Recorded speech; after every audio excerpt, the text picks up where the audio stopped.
की toxicity, medicine drugs की toxicity का भी तो स्टैंडर्ड से कंपेयर करें तो डिविएशन का पता लगा सकते हैं। मतलब जो चीज नॉर्मली आनी थी तो डेटा एनालिसिस की मदद से हम ये पता। क्यूनेस बहुत चल रहे हैं जेआरएफ में और एम्स में बहुत सारे क्वेश्चन फ्रेम होके आए थे। इसमें से स्क्यूनेस और कर्टोसिस का जो टॉक्सिसिटी वो सेफ है कि नहीं है पेशेंट के लिए, कैसे पता लगाएंगे? तो क्या स्टैटिस्टिक्स का कोई रोल है वहां पे मेडिसिन में? या फिर वैक्सीन ले लीजिए भाई, वैक्सीन ले लेते हैं तो वैक्सीन का भी टॉक्सिसिटी क्यों क्यों और क्यों क्यों, किस तरीके से, कैसे, किस लिए? तो ये सारे क्वेश्चंस अब आप लोगों के दिमाग में घूमने चाहिए और आई होप घूम भी रहे होंगे, क्योंकि आप लोग जो हो अब एक रिसर्चर हो तो क्यों हम लोग स्टैटिस्टिक्स पढ़ रहे हैं? क्यों हम लोगों को रिसर्च मेथोडोलॉजी करने की जरूरत है यार? इतना क्यों करना है हम लोगों को? ठीक, कैसे अगर हम लोग वैक्सीन्स ले रहे हैं तो उसको कंपेयर करेंगे, ड्रग की टॉक्सिसिटी को कैसे चेक करेंगे? मेडिकल एप्लीकेशंस में, मेडिकल साइंस में स्टैटिस्टिक्स का क्या रोल है? क्यों हम लोगों को स्टैटिस्टिक्स पढ़नी है? इसका मेडिसिन में क्या यूज है?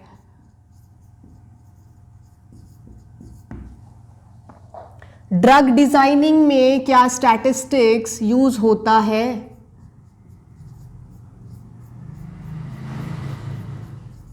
ड्रग टॉक्सिसिटी में क्या हम लोग यूज कर सकते हैं चेक करने के लिए?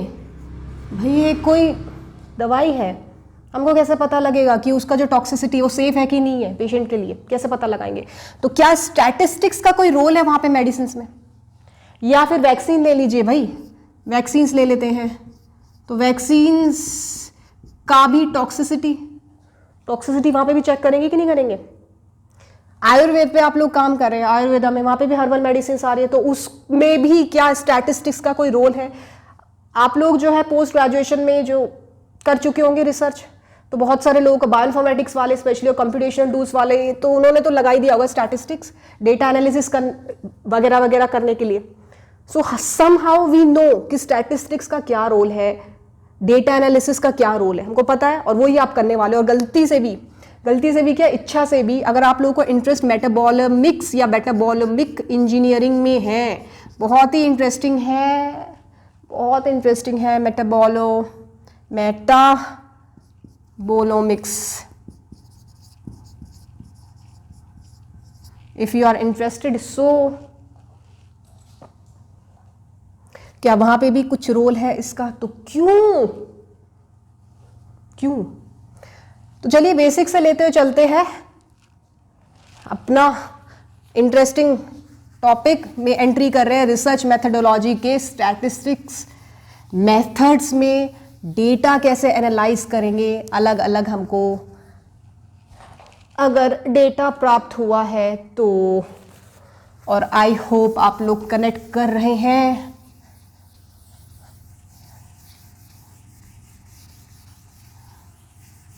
चीजों को right now.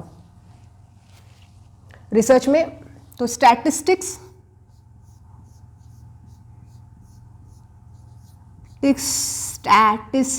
In research, previous video में हम लोगों ने जाना था हमारा रिसर्च डिजाइन क्यों अच्छा होना चाहिए, बहुत ही बेसिक सा क्वेश्चन है, और क्या क्या चीजें जानी थी उसमें, थोड़ा बहुत वेरिएबल के बारे में जाना था, बिल्कुल बेसिक्स से हम लोगों ने स्टार्ट किया था लेक्चर। तो वेरिएबल्स क्या होते हैं वगैरह वगैरह, इंट्रोडक्टरी लेक्चर था वो। सो स्टैटिस्टिक्स इन रिसर्च, ठीक है। इसमें बिल्कुल ही नीचे से चलते हैं तो एक होता है मेथड्स, क्या क्या आ रहा है? एक तो स्टैटिस्टिकल एवरेजेस निकालने के लिए, स्टैटिस्टिकल एवरेजेस, या फिर इसको क्या कहते हैं,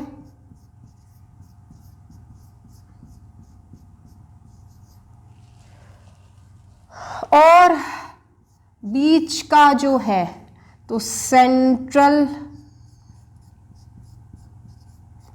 टेंडेंसी मेजरमेंट,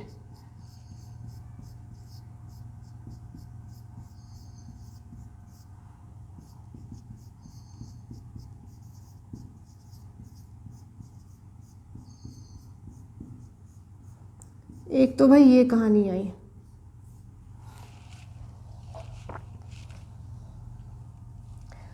नेक्स्ट, फैलाव कितना है, यानी कि डिस्पर्जन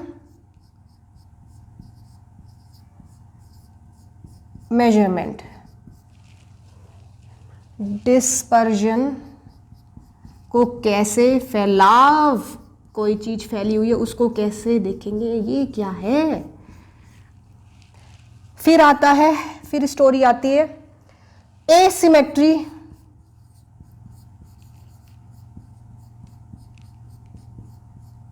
मेजरमेंट। मामला आड़ा टेढ़ा है या नहीं है, सिमेट्री है या नहीं है, उसकी कहानी है। Next, relationship measurement. रिलेशनशिप, अब यहाँ पे जो है घर वालों का रिलेशनशिप को नहीं नापने हैं, ताता चाऊ को नहीं नाप रहे हैं यहाँ पे। रिलेशनशिप मेजरमेंट कुछ और कहानी है यहाँ, समथिंग इज अलग वाली स्टोरी। एंड फाइनली जाके कुछ और भी चीज़ें हैं तो अदर्स में उनको कर देते हैं, तो 5 is others. Okay,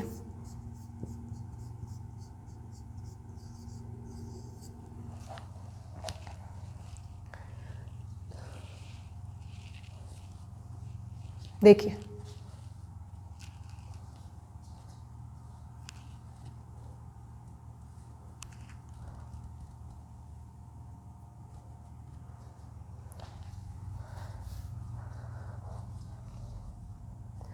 okay, statistical averages या फिर बीच वाला सेंट्रल टेंडेंसी एवरेजेस, सब कुछ मैंने बोल में लिख दिया है, फिर भी सेंट्रल टेंडेंसी, इसमें जो है स्टोरी आ रही है हमारे वही वाली जो हम बचपन से पढ़ रहे हैं। क्या पढ़े, 9th and mathematics, mean median mode.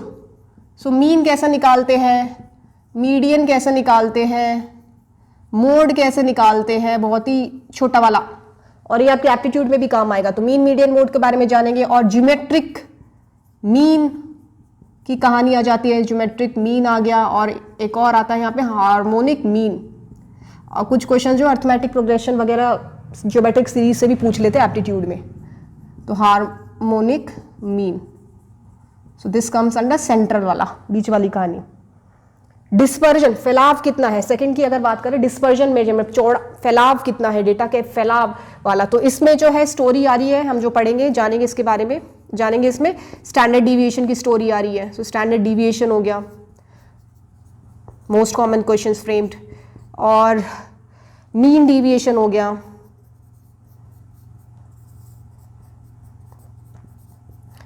Then variance का भी कॉन्सेप्ट इसमें आ रहा है। सो वेरिएंस और स्क्वायर रूट वगैरह वगैरह। तो डिस्पर्जन मेजरमेंट पे ये सब आ रहे हैं। नेक्स्ट है बहुत ही इंटरेस्टिंग, एसिमेट्री मेजरमेंट। ये मैक्सिमम क्वेश्चन जो है एसिमेट्री मेजरमेंट, जिसमें आ रहा है स्क्यूनेस, ये बहुत चल रहे हैं जेआरएफ में और एम्स में, बहुत सारे क्वेश्चन फ्रेम होके आए थे इसमें से, स्क्यूनेस और कर्टोसिस। कर्टोसिस का यूज,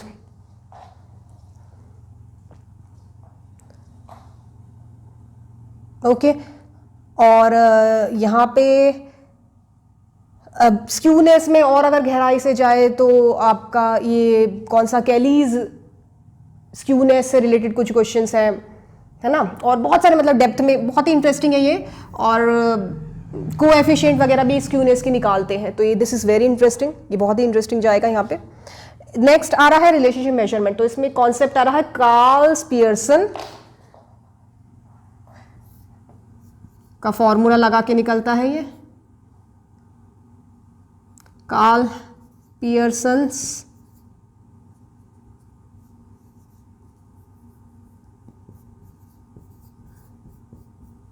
जिसमें वेरिएबल वगैरह की बात होती है। और एक और है यूल्स कोएफिशिएंट का भी एनालिसिस, एट्रीब्यूट्स वगैरह हम लोग स्टैटिस्टिक्स में इसकी मदद से देखते हैं. सो यूल्स कोएफिशिएंट, तो ये रिलेशनशिप वगैरह के बारे में बताता है. दोबारा से सोचिए रिलेशनशिप क्या होता है. अदर्स में मतलब बाकी जो बचे हुए हैं तो वहां पे एनालिसिस, तो रिग्रेशन एनालिसिस आपने सुना होगा नाम, वो है.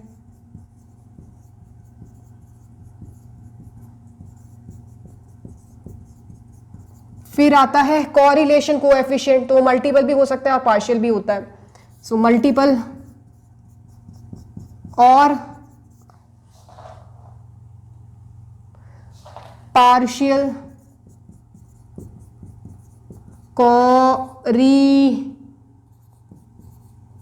Correlation coefficient.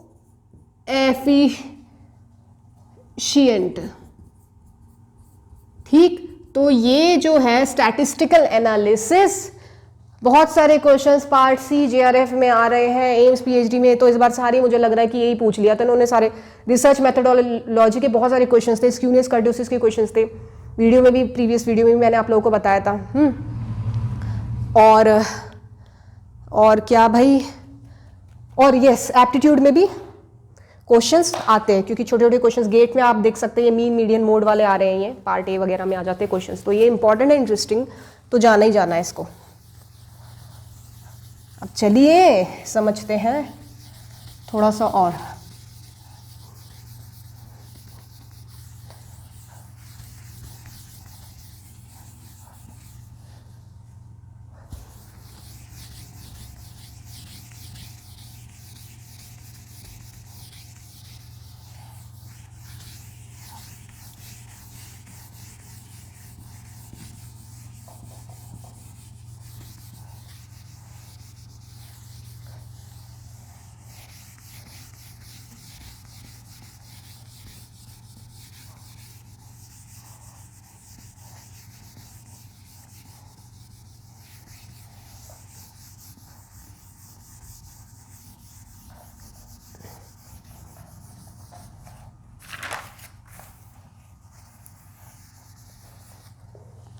ठीक है, देखिए मान लिया कोई चीज़ जो है, मैंने कहा या हम लोगों ने मान के चल लिया कि कोई चीज़ है, हमने कहा ये वाला जो ग्राफ है ये नॉर्मल है. यहाँ पे y एक्सिस पे एक डेटा है, कुछ भी डेटा ले लीजिए, x एक्सिस पे एक डेटा है, अलग अलग डेटा है, और उसके बेसिस पे जो कर्व आया इस तरीके का आया. इसे कौन सा कर्व कहते हैं? कौन सा कर्व कहते हैं इसे? ये जो गया कौन से में आ रहा है? ठीक, so let's assume this one is the normal thing. अब भाई हमको ये प्रूव करना है कि जो चीज़ नॉर्मल है, ये इस तरीके से ग्राफ आना चाहिए, वो एबनॉर्मल है, वो एबनॉर्मल आ रहा है. तो क्या मैं ये कह सकती हूँ ये एक एबनॉर्मल ग्राफ है? देखिए अगर इस तरीके से जा रहा है ये, क्या हम ये कह सकते हैं कि अगर ग्राफ ऐसे गया तो ये भी एक एबनॉर्मल है? तो ये डिविएट हो गया, डिविएशन कह सकते हैं इसको. ऐसे गया है, या फिर जो है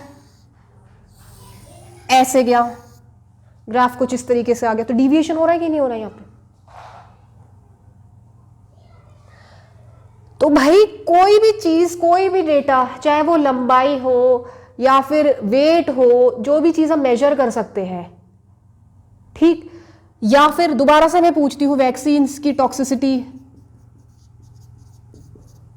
मेडिसिन्स, ड्रग्स की टॉक्सिसिटी का भी, तो स्टैंडर्ड से कंपेयर करें तो डिविएशन का पता लगा सकते हैं. मतलब जो चीज नॉर्मली आनी थी, तो डेटा एनालिसिस की मदद से हम ये पता लगा लेंगे कि भाई ये ऐसे आना है ग्राफ, इस तरीके से नहीं जाना है, तो अब नॉर्मल आ रहा है. So that's why we utilise these kind of methods. हम इन मेथड्स को यूज करें, यही तो चीज पता लगाने के लिए. डेविएट हो गया, ये तो गड़बड़ आ रही है भाई, this is something wrong, there is something wrong with this. तो ये जो ऊंचाई वाला है, अगर फैलाव में ऐसे भी तो ग्राफ जा सकता है. देखिए ये फैल गया, चौड़ा हो गया, ऐसे ही चौड़ा हो गया, फैल गया, तो हॉरिजॉन्टली, तो ये जो है इस तरीके से ग्राफ जा रहा है. तो यहां पे कॉन्सेप्ट आ रहा है स्क्यूनेस का. Horizontally reading went wrong. और लंबाई में वर्टिकली ये पीक्डनेस जिसे कहते हैं, तो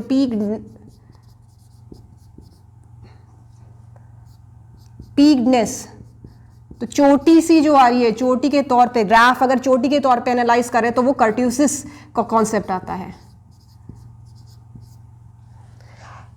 और डेप्थ में जाएंगे तो और भी गहराई में और भी बहुत सारी चीज़ें आ जाएगी, कोएफिशिएंट वगैरह आ जाएगा, तो इतने क्वेश्चंस नहीं आते हैं, बट बेसिक चीज़ें हमको पता होनी चाहिए क्योंकि क्वेश्चंस आ रहे हैं इस तरीके से, है ना। तो कोएफिशिएंट कैसा निकालते, फिर अलग अलग साइंटिस्ट के बारे में हम लोगों ने बात की, जैसे कैलीज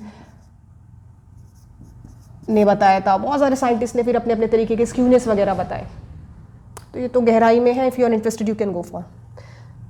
Okay, so something which has to come normally is not normally, the data has been deviated, so that's how we conclude something, and definitely that's a part of research जो आप लोग या तो कर चुके हैं और 5 साल 6 साल 8 साल तो नहीं जाना चाहिए, तो आप लोग करेंगे, यही सब करेंगे अब, और क्या करेंगे बताइए। और बहुत ही मज़ा आता है इसमें।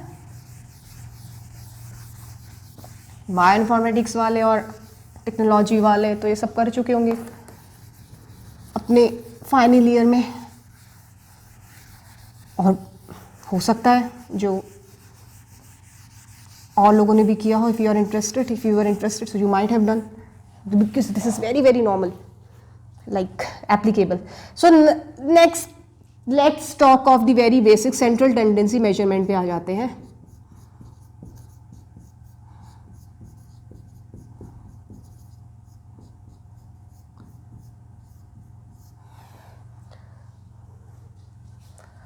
मेजरमेंट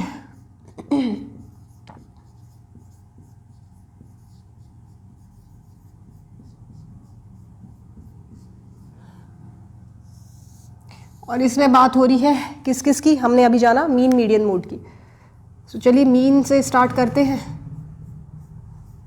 मीन या फिर इसको एवरेज भी कह सकते हैं, बहुत ही छोटी सी चीज़ है जो आप सबको लोगों को पता है, वही चीज़ है। तो इसको जो रिप्रेजेंट करते हैं किससे करते हैं, एक्स बार से करते हैं, और फॉर्मूला क्या निकल के आता है, व्हाट इज द फॉर्मूला, तो sum of x I upon n, इतना सिंपल फॉर्मूला।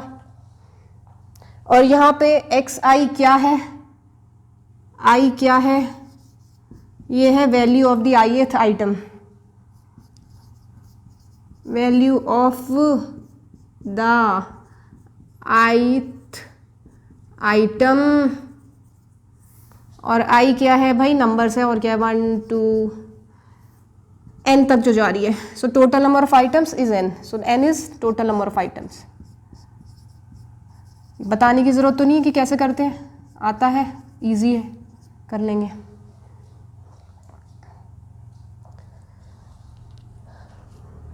अब अगर मान लिया फ्रीक्वेंसी डिस्ट्रीब्यूशन, यानी कि फ्रीक्वेंसी वगैरह दे रखी है, इन case of frequency distribution if they have given this particular data, तो उसका क्या फॉर्मूला निकल के आएगा, उसमें जो मीन है और एक्स बार है, बस क्या करेंगे आप वहां पे फ्रीक्वेंसी घुसा देंगे और क्या करेंगे। सो वो आ जाएगा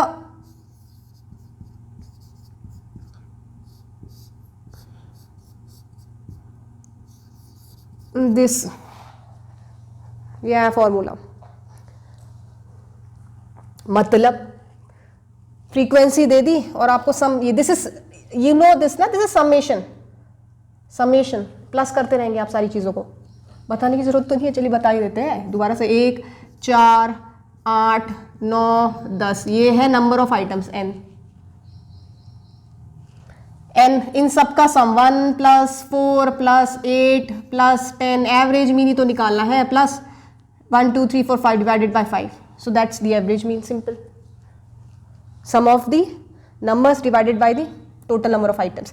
इसी तरीके से ये क्या है, ये समेशन है, यानी कि सम है, यानी कि frequency of f1 x1 + f2 x2 dash dash dash dash plus, and it goes up to fi x i divided by sum of, यानी कि यही चल रहा है, F1 plus F2 goes up to Fn। Simple, frequency का sum हो जाएगा यहाँ पे।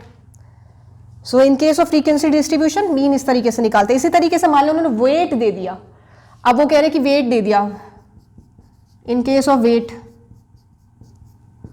तो क्या निकल के आएगा, तो एक्स बार वुड बी, बस क्या करना है, फ्रीक्वेंसी की जगह जो डेटा दे रखा है दिमाग लगाइएगा, कॉमन सेंस लगाइएगा, फ्रीक्वेंसी से फ्रीक्वेंसी दे रखा है, वेट दे रखा है, कुछ और दे दे, दिमाग ये लगाना कि मीन ही निकालना है हमको, तो टोटल नंबर ऑफ खुराफाती करके उनका एवरेज निकालना है, इस तरीके से सोचना है। तो W I X I upon summation sum of अलग अलग वेट्स, डब्ल्यू आई, ठीक है। तो डब्ल्यू आई क्या हो गया यहाँ पे, weight of the ith item, जब जितने भी आइटम्स जा रहे हैं, n नंबर ऑफ आइटम्स।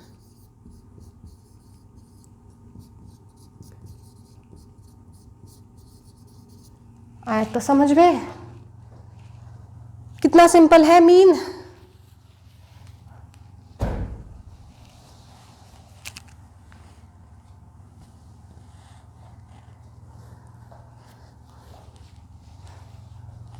अब एप्टीट्यूड में आगे आप कर लेंगे।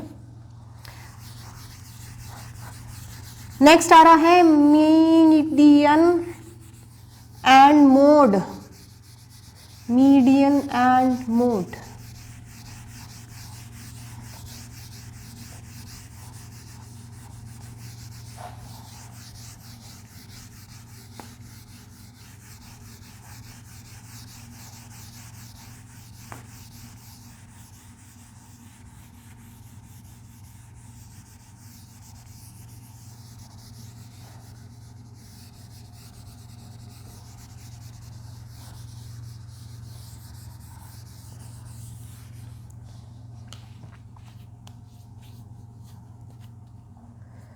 ठीक, ओके। सो मीडियन और मोड दोनों की एक साथ थोड़ा सा बात कर लेते हैं। मीडियन क्या है और मोड क्या है। मान लिया नंबर्स है बहुत सारे, 1 6 8 रैंडम नंबर्स 11 12। अगर मैं आप लोगों से पूछूं 11 कि इनका मीडियन क्या है और मोड क्या है, सीरीज दे दी, तो मीडियन मतलब सेंटर वाला, बीच का, नाम से पता लग रहा है बीच का। 1 2 3 4 5 6 7 7 है ये, तो बीच का आप आराम से बता देंगे। So the central one is the, बीच का, दिस 9। ये मैंने पहले से ये जो नंबर दिए हुए, जो सीरीज जो दी हुई है पहले से असेंडिंग ऑर्डर में लगा दिया है। असेंडिंग में लगा देते हैं, यहाँ पे 11 लिख लेते हैं, यहाँ पे 12 लिख लेते हैं। तो पहले तो you have to arrange this particular series in ascending order. Shuffle करके अगर उन्होंने दे दिए नंबर्स तो असेंडिंग ऑर्डर में पहले आप लगा देंगे, छोटा बड़ा बड़ा बड़ा करके। उसके बाद में सेंट्रल नंबर आप देखेंगे, 1 2 3 1 2 3, तो 9 is the central number, so this is the median. और जो मैक्सिमम फ्रीक्वेंसी है, तो सेंट्रल वन, सेंट्रल नंबर, और मैक्सिमम जो फ्रीक्वेंसी है जो आ रही है एक नंबर की, वो मोड कहलाता है। ये बिल्कुल ही 9th के या 8th के क्वेश्चंस मैथ्स के। मैक्स फ्रीक्वेंसी किसकी आ रही है, सबसे ज्यादा नंबर कौन सा जल्दी, कौन सा रिपीट हो रहा है, मैक्सिमम 11 11 दो बार आ गया। देखिए खाली ये ऐसा नंबर है जो 2 बार आ रहा है। सो यहाँ पे मोड क्या हो गया, 11। क्लियर है मोड कितना सिंपल है। अब मीडियन में भी कुछ जो है एक फॉर्मूला निकल के आ रहा है, एन एक्स बार, थोड़ा सा ये याद रख लीजिएगा आप। ए अगर एवरेज ले रहे तो ए प्लस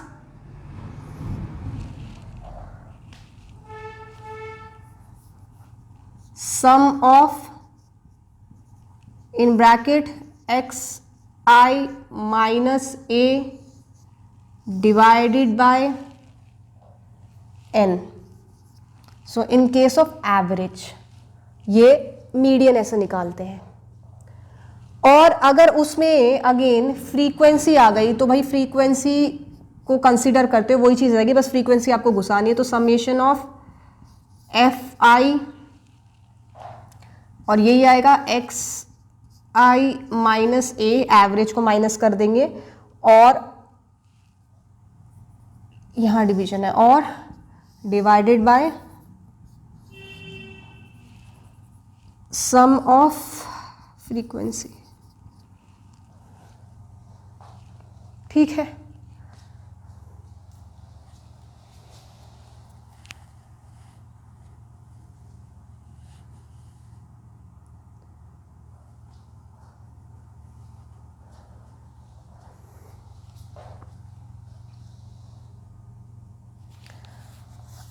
एक और चीज, मीडियन में और भी थोड़ी बहुत कहानी आ रही है। तो मान लिया अभी हम लोगों ने जाना 1 2 4 9 11 11 12, तो इसमें क्या आ रहा है मीडियन 1 2 3 4 5, ये आ रहा था 9 आ रहा है मीडियन में। अब मान लिया यहाँ पे एक और नंबर है 12, अब बताइए क्या है मीडियन इसका, बीच का वाला नंबर कौन सा है? अब 9 तो नहीं है बीच वाला, इधर 3 इधर 3, अब कौन सा बीच का? ये भी आ रहा है बीच में और ये भी आ रहा है बीच में। तो यहाँ पे एक फॉर्मूला निकल के आता है, अगर n जो है ऑड है, if n number of items, अगर ये ऑड निकल के आ रहा है तो इसका फॉर्मूला बनता है n+1 डिवाइडेड बाय 2 टर्म, ये टर्म की बात करें यहाँ पे। और अगर n जो है वो इवन है, अगर इवन है n नंबर ऑफ आइटम्स, तो वहां से फॉर्मूला जो निकल के आ रहा है n/2 term plus n/2 plus 1 term divided by 2, ठीक है। तो n ऑड 1 2 3 4 5 6 7 8, n क्या है? इवन है, ऑड है। पहले कितने थे? पहले 7 थे ना, तो 7 आ रहा था, तो 7 प्लस 1/2 कितना हो जाएगा? 4। तो फोर्थ आइटम 1 2 3 4 9 आ गया था, the middle one was the fourth number item, this is term, item fourth term और द आइटम, राइट। अब लेकिन 1 2 3 4 5 6 7 8 है अब की बार, तो इवन है n, so this is now 8, तो लगा दीजिए 8/2 plus 8/2 plus 1 divided by 2, so it becomes 4 plus 5 divided bye 2। तो मीडियन क्या निकल गया? 1 2 3 4, कौन सा fourth item? Which one is the fourth item? This is fourth item and this is fifth item. ये आइटम्स आई मीन टर्म्स है। So average of these two, so that comes 9 plus 11 divided by 2, और कितना आ जाएगा median? बताइए, n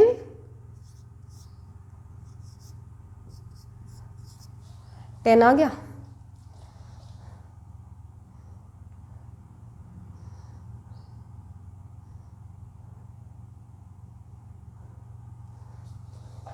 simple है। Next और थोड़ा सा बेसिक और जान लेते हैं।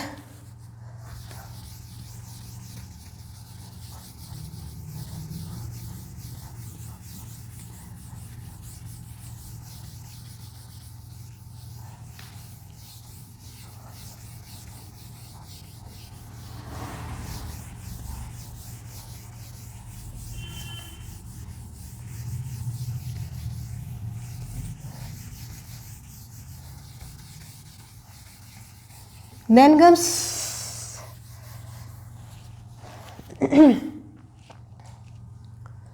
geometric mean। जियोमेट्रिक मीन कैसे निकालते हैं? इसका जो फॉर्मूला है वो निकल के आ रहा है GM is equal to root of n number, और जो भी आ रहा है x1 into x2 up to xn, multiplication of this numbers. For example, अगर देयर आर 3 नंबर्स 4 6 8, 3 नंबर दिए हुए हैं और हमको इनका ज्योमेट्रिक मीन निकालना है, तो नंबर ऑफ आइटम्स कितने हो गए? 3, और तो क्या निकाल देंगे, तो 3 हो गए, तो क्यूब रूट निकल जाएगा, मल्टीप्लाई तीनों को कर देंगे 6, 4 इंटू 6 इंटू 8 और उसका क्यूब रूट। बड़ा ही सिंपल है, इतना सिंपल, इतना सिंपल। एक और जो फॉर्मूला निकल के आ रहा है वो आ रहा है एंटी लॉग ऑफ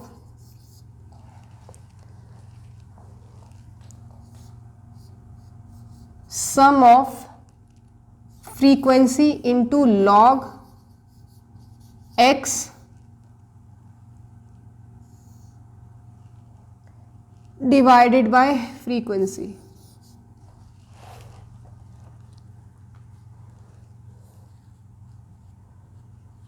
का सम।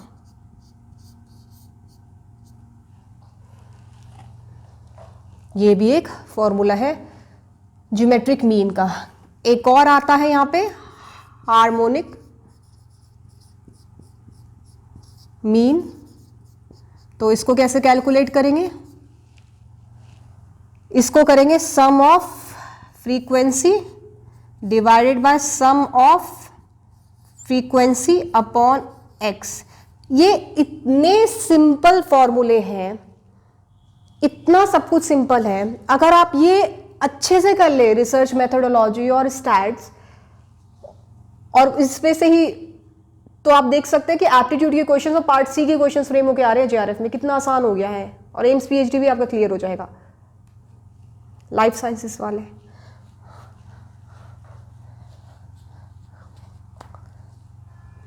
बिल्कुल सिंपल है। अगर आपको फॉर्मूला याद है, आप सारे क्वेश्चंस कर देंगे अब फटाफट फटाफट फटाफट फटाफट। और एक और जो है, एक और फॉर्मूला निकल के आ रहा है, हार्मोनिक मीन की बात करें यहां पे।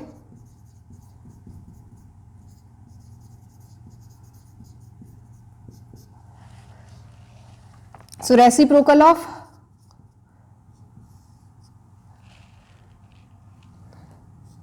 सम ऑफ रेसिप्रोकल ऑफ नंबर्स, जो भी नंबर्स दे रखे up to n divided by n। मान लिया नंबर्स जो है वो है 4, 5, 10। तो कैसे निकालेंगे, ये हो जाएगा 1/4 प्लस 1/5 प्लस 1/10 का सम। बाहर रेसिप्रोकल चल, इनका उल्टा कर दिया, रेसिप्रोकल है ना, प्लस में चल रहे, सम्मेशन है, दिस इज सबमेशन, एक्स आई है बेसिकली ना, जो भी नंबर, जितने भी नंबर्स दे रखे उनका सम। तो रेसिप्रोकल बाय उल्टा, रेसिप्रोकल इज उल्टा, डिवाइडेड बाय नंबर कितने होंगे 3। तो क्या निकल के आएगा देखिए, तो ये रेसिप्रोकल, ये आ जाएगा एलसीएम आ गया इनका 20, यस, तो 20 और ऊपर कितना आ रहा है